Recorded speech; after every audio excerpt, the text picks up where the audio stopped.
बिस्मिल्लाहिर्रहमानिर्रहीम। मैं हूं मोहम्मद शहजाद और आप देख रहे हैं मेरा यूट्यूब चैनल।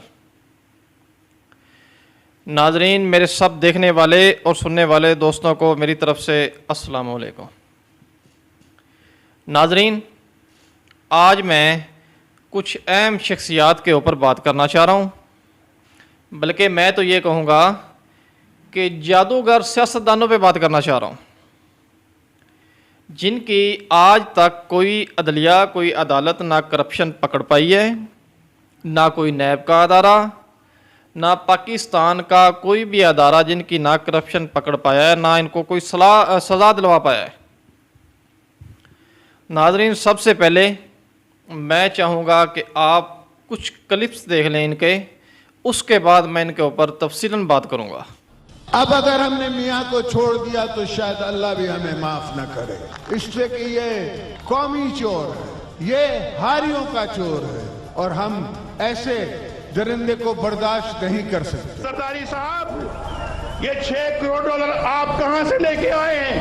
हम उस वक्त तक चैन से नहीं बैठेंगे जब तक ये 6 करोड़ डॉलर पाकिस्तान वापस नहीं आते। मियां शहबाज शरीफ साहब जो है वो पंजाब का कातिल आला है, उसने मॉडल टाउन का केस में जवाब देना है, उसने मुल्तान मेट्रो करप्शन केस में जवाब देना है, उसने आशियाना स्कीम करप्शन केस का जवाब देना है। ये करप्शन का हम हिसाब करेंगे और बेटा अपना तो हिसाब पहले कर लो। तुम किस करप्शन की बात करते हो? अगर एक करप्शन का बेटा सामने केस आ गया तो आप तो फिर वालिद साहब के साथ वहीं लंदन अमेरिका में रहेंगे। बिल्कुल, आपने हमेशा हमारे पीठ में छुरा घोंपा है। इस दफा हम आपके बहरावे में नहीं आएंगे, ना हम आपके साथ जाएंगे। स्विट्जरलैंड के अंदर किसका पैसा है? कितना पैसा है?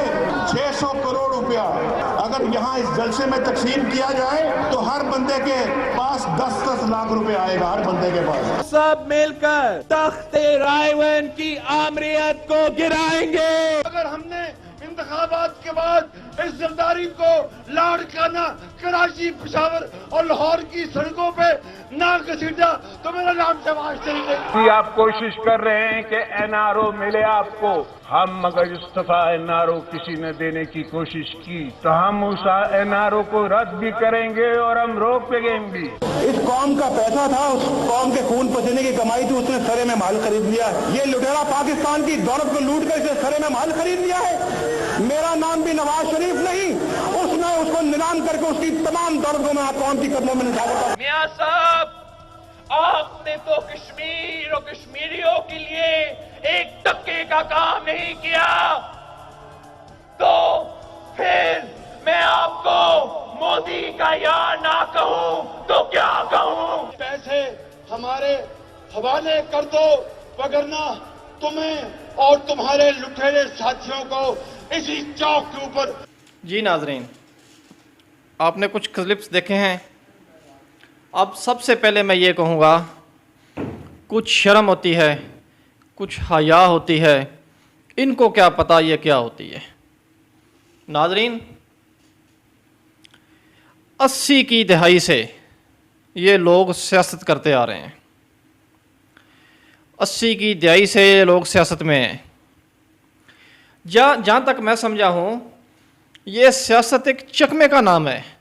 ये सियासत से चकमा देते आए हैं लोगों को, बेवकूफ़ बनाते आए हैं लोगों को।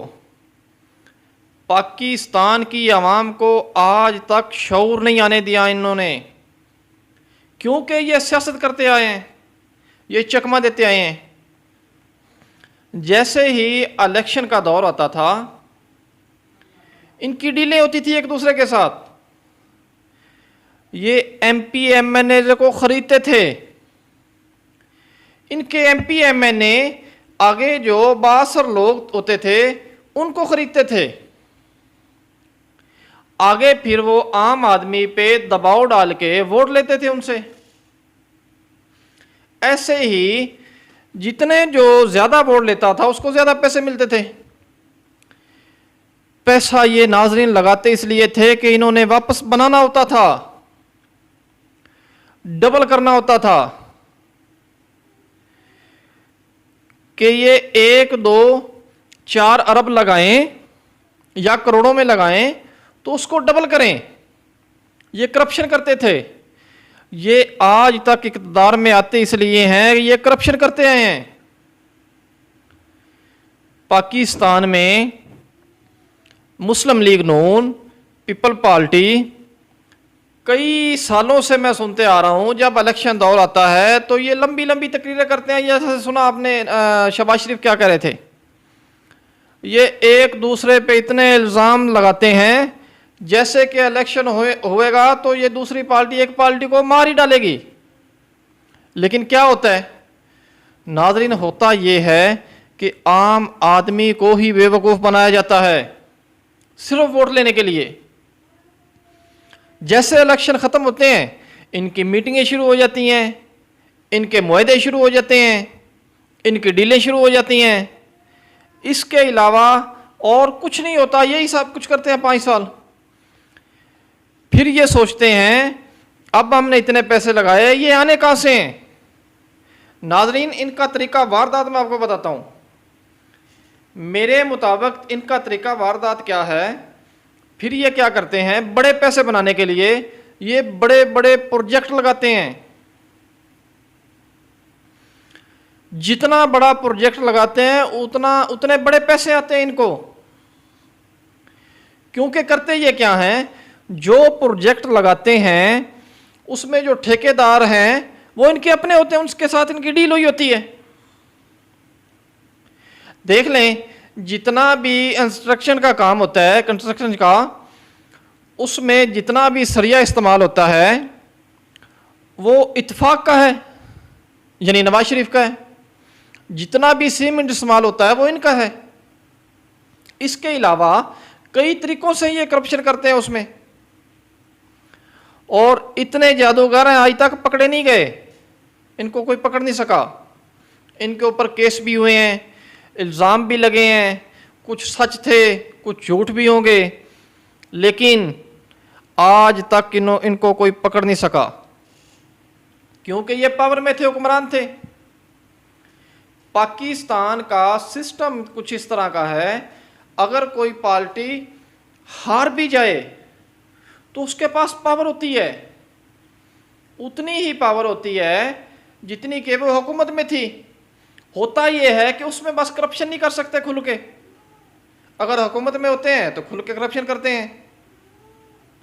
आप देख लें, 3 साल हुए हैं तरीके इंसाफ की गवर्नमेंट को, और 3 साल से ही इनको नींद नहीं आ रही, नुकसान हो रहा है इनका। जो इन्होंने करप्शन करनी थी वो इनका नुकसान हो रहा है। मौलाना फजलुर रहमान को देख लें आप, 3 साल से ही वो बेचारा सो नहीं पाया। वो कभी इस्लामाबाद की सड़कों पे होता है, कभी कराची की सड़कों पे होता है। खुदारा अब तो बख्श दें पाकिस्तान को, पाकिस्तान की आवाम को अब तो बख्श दें, जाने दें अब तो। अब और क्या बनाना है, कितना पैसा और बनाना है। लंदन में आपने प्रॉपर्टी बना ली, एमनफील्ड फ्लैट बना ले, पाकिस्तान में इतनी प्रॉपर्टी बना ली। नाज़रीन, आप मुझे बताएं, जिस मुल्क में आम आदमी के पास 2 वक्त का खाना नहीं होता, उस मुल्क के हुक्मरान, उस मुल्क के हुक्मरानों के किचन के लाखों में खर्चे होते हैं।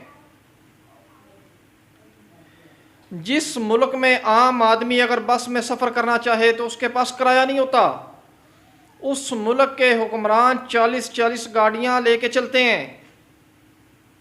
फिर मैं कहूँगा कुछ शर्म होती है, कुछ हया होती है, इनको क्या पता ये क्या होती है।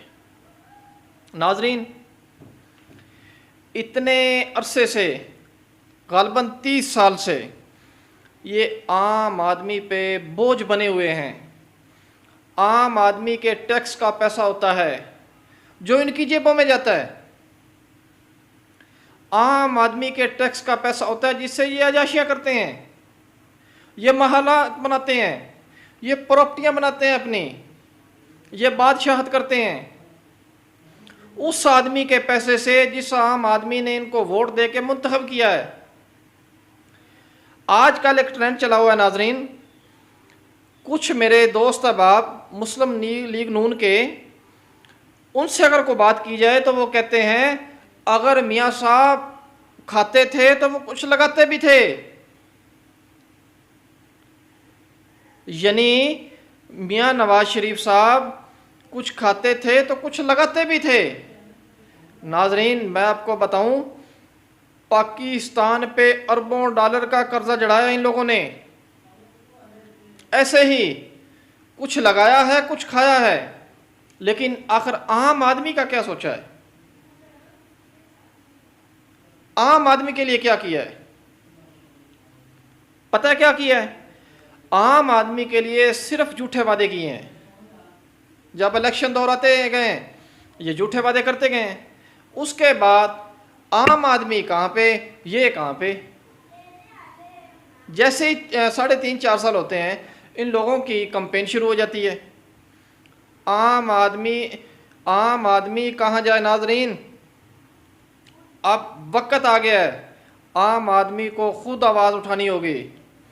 आम आदमी को चुनना होगा कि वो कौन सियासतदान है जो आम आदमी के हक में है, जो आम आदमी के लिए आवाज़ उठाता है, जो आम आदमी का साथ देगा।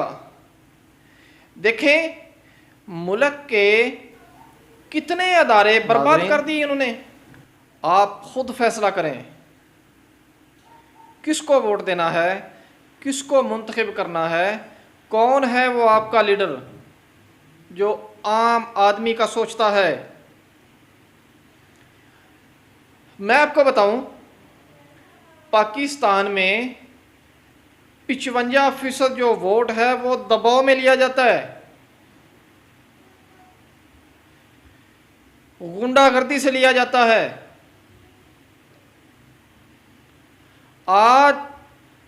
आज एमपीए एमएनए गुंडागर्दी से वोट ले रहे हैं, अवाम से दबाव में वोट लेते हैं। आज किसी को यह हक हासिल नहीं है कि वो अपनी मर्जी से वोट डाल दे। अगर वो अपनी मर्जी से वोट डालेगा तो उस पर दर्जनों पर्चे हो जाएंगे, वो बेचारा जेल चला जाएगा। उसको क्या जरूरत है अपनी मर्जी से वोट डालने की? फिर वो दबाव में आके वोट वहां पे डालता है जहां पे उसको 62 लोगों ने कहा होता है। ऐसे ही गवर्नमेंटें बन जाती हैं, फिर करप्शन शुरू हो जाती है। अरबों रुपए की करप्शन होती है नाजरीन, पाकिस्तान में अरबों रुपए की करप्शन, जो सिर्फ आपके हुक्मरान करते हैं, जिनको आप मुंतखब करते कौमी असम्बली में बिठाते हैं। पता है आपको पता है ये कितनी तनख्वाहें लेते हैं?